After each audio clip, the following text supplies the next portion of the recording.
So interesting how there are so many professionals that have been conditioned, medical professionals that have been conditioned to blame the patient, to make the patient feel like they are crazy or making it up or a hypochondriac.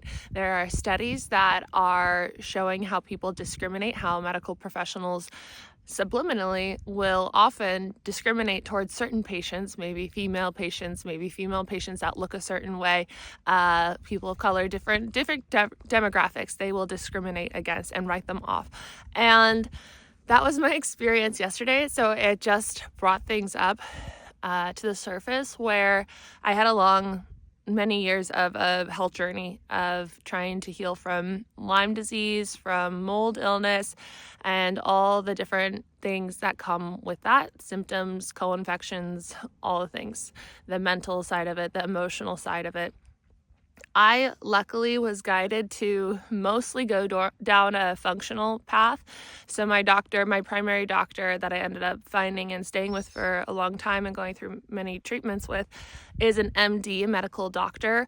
Also, I don't know if he would be licensed, but certified of some sort in functional medicine and many other different, like, she continued her education so that she could be well versed in many different areas in women's health and cardiovascular and all these different things, and in Lyme disease and mold illness. And so for me right now, I'm living in Italy, and I'm going this more standard medical approach just because all I want is a damn MRI. Like, I don't care about your doctor shit. I don't care what you have to say. I really just want to see. I just want to see. I want to see a scan, and that's it. I got the CAT scan, said some things are there. Let's look at the MRI. And then each doctor always comes in, oh, I don't know. And this doctor yesterday starts off by, I bring my list in. That's my protocol for appointments, because before, when I was really, really sick, I couldn't remember all my symptoms not because they're just not severe, but because you get used to living with them. When you live with a symptom for, 5, 10, 20 years, then it becomes part of your normal day to day. If you were always thinking about it, you would go insane. And then that doctor would have something. But so I sat down and he was like, so what's going on? And I briefly explained, and I said, I have my list of symptoms. Would you like to see it, or would you like me to read them to you? He's like, well, I would like you to just tell them to me without the list. And I was like, well, I would like to read you the list. And he's like, well, then they're not that severe if you can't remember. I was like, one of my symptoms can be forgetfulness. Oftentimes in a medical situation, because I have such a history with medical treatment, I have a lot of emotion attached to this experience right now with you, especially because you are a doctor that I am, like, one of my first doctors that I'm seeing here in Italy, and you potentially have the power to give me the next step in my healing journey. And so my emotions are high, and I would like to just read you my list so that I don't forget anything and so that I can get the most out of this appointment. And then he continued his bullshit, and I shed a tear, and he was like, oh, so tell me about this. Are you normally sad in your day to day? I was like, no, I'm not. He's like, what do you do for work? I was like, well, I coach people. I have programs. I get to make videos. I love my job. I love what I do. It's the best thing ever. I feel super fulfilled. He's like, do you really? I was like, yes. And he's like, you're from the United States? I was like, yes. And he's like, that's interesting. Why'd you leave the United States? I was like, because I wanted to come to Italy, and I have family descent here, and I wanted to be here, and it was something that I just felt I wanted to do. And he's like, so you didn't like your life in the United States? Were you running from something? I was like, no, love my life there, love my life here. All is good, sir. I showed you a bit of emotion because I accept my emotions, and I explained that this situation is high emotion for me because I really want to take the next step in my health journey, and I've been down a health path for a long time. And he's like, oh, I don't know. And then I was like, is everything okay? And he's like, oh, I don't know. It just doesn't really add up. I was like, what? I was like, okay, what else would you like to hear from me, sir? And And I explained my symptoms of the pressure in my head, in my ears. I have eustachian tube dysfunction. And then he would be like, stop, don't tell me about the labels. Just tell me about what you're feeling. And I was like, okay, there's pressure in my head, in my ears, in my sinuses. There is a muscle spasm in my neck.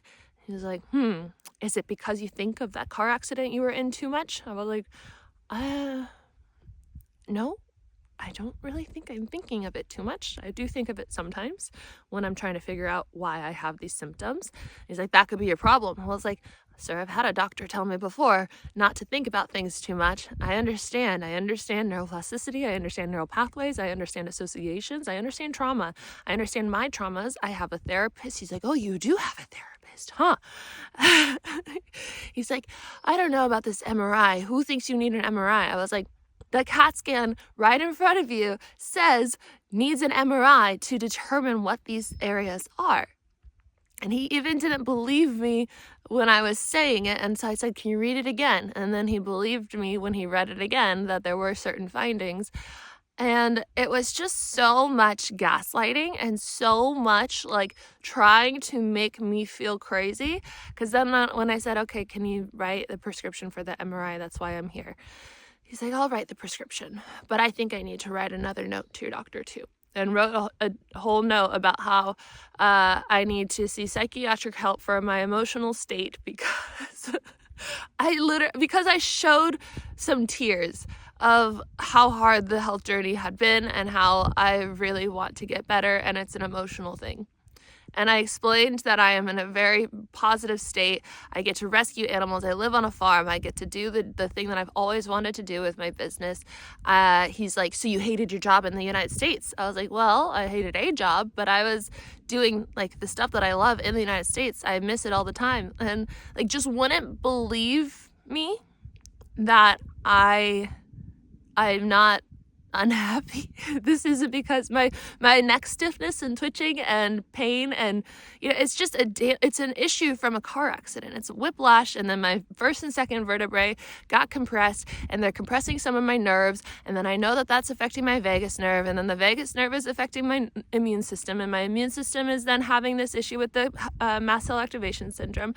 And I know that I'm doing my deeper work on the vagus nerve. I'm doing my deeper work on breath work, on brain retraining, on neuroplasticity, but I just want the damn scan to tell me that that's it. And I don't need this guy to send me to a psych ward to put me on medication and to ruin my life. And so I was just sitting there thinking like, God, I feel so much for the patients who trusted these fucking people, who went down that path of being like, oh, I guess I am a little emotional. And then they send them to the psychiatric person, and then the psychiatric person's like, here's all these meds so that you just don't feel anymore. God. Instead of just teaching people about trauma, about, how to heal naturally, about how to heal the nervous system, about how to get to the root cause and just be free of everything and not have to pile medication on medication so you don't even know who you are anymore. Like, I couldn't imagine trying to do my health journey when I would be locked in that world of medication, because it's not like you can just stop either. Like, you can't cold turkey a lot of those medications, and so then you have to come off of it very slowly. Then you have to heal from all the effects that it's had on your body, on your hormones. And I was just like, then I was crying because I was just so emotional of like the fact that a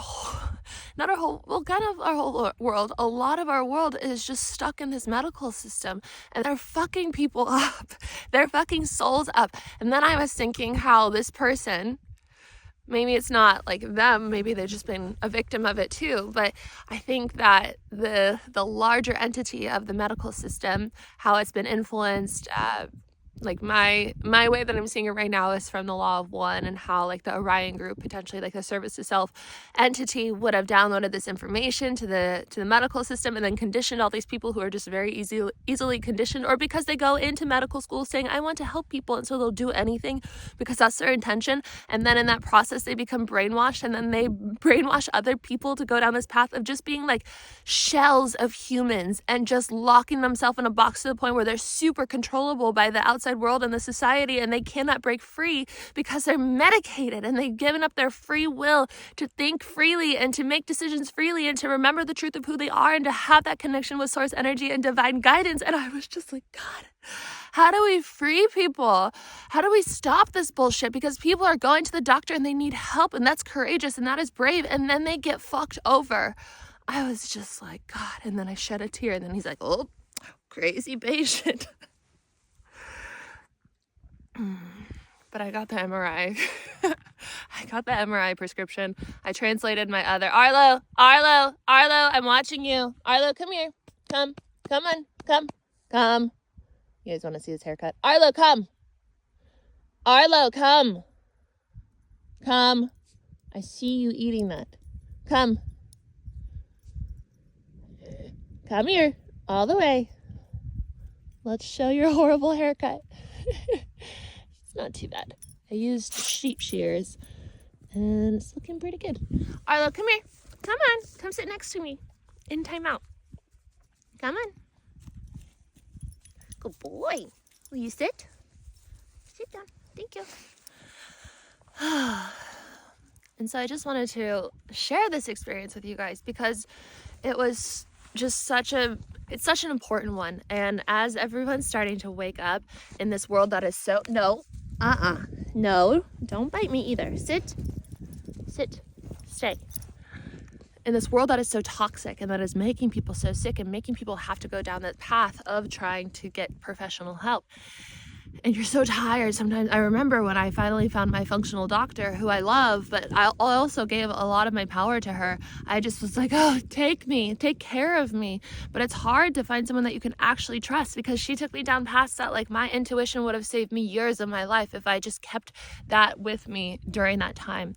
And oftentimes it's very hard to tap into our intuition when we're sick, because we're in a fight or flight state, because our body is like experiencing trauma from how sick we are and how no one's helping or believing oftentimes in chronic illness, especially these chronic illnesses that we're seeing rise right now, which are so much rooted in how toxic the environment, how toxic the environment is, and how much we're overworked, and how, dysregulated we are, how much EMF is in the everywhere, and 5G, whatever you feel about that. I really intuitively feel that that's affecting people too.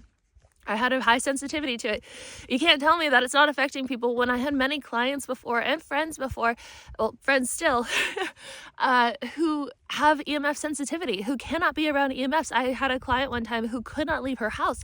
She couldn't have any electronics. She could call me for like a tiny bit of time on a landline, but even that was too much to touch for too long. And so she'd have to say, oh, I'm feeling so horrible. And she would have to hang up. She couldn't go to the grocery store, couldn't do anything like that. Her daughter would have to bring her stuff. And so I told her about brain retraining and told her how to do it and told her some resources. And then she emailed me a year later and she's like, I just have to say, you gave me my life back. I'm able to live a normal life again because of this. So we're able to heal ourselves. And I know this too.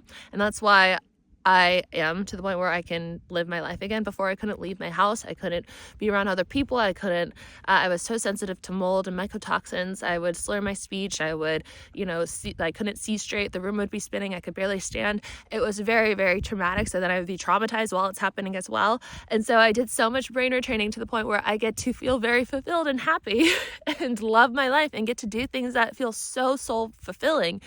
And that's why when I was sitting with him, I was like, just reminding myself, I was like, I'm not crazy.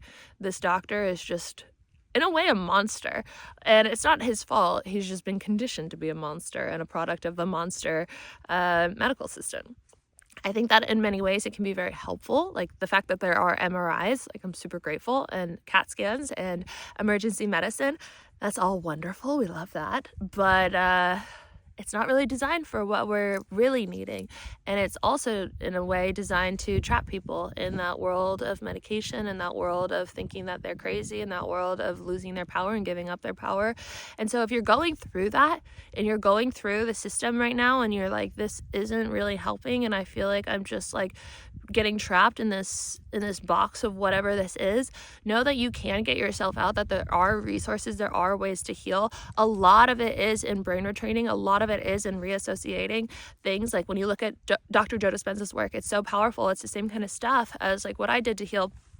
And so he had a broken spine or back or something and was going to go in surgery, could potentially be like paralyzed his whole life. And so then he started visualizing his spine until it was in perfect health. He started reassociating what he thought about his spine until he saw it perfectly healthy. And now he walks perfectly fine, travels the world, teaches people how to heal. People have tremendous and miraculous healings because they go on this journey too. And people start to understand the quantum field.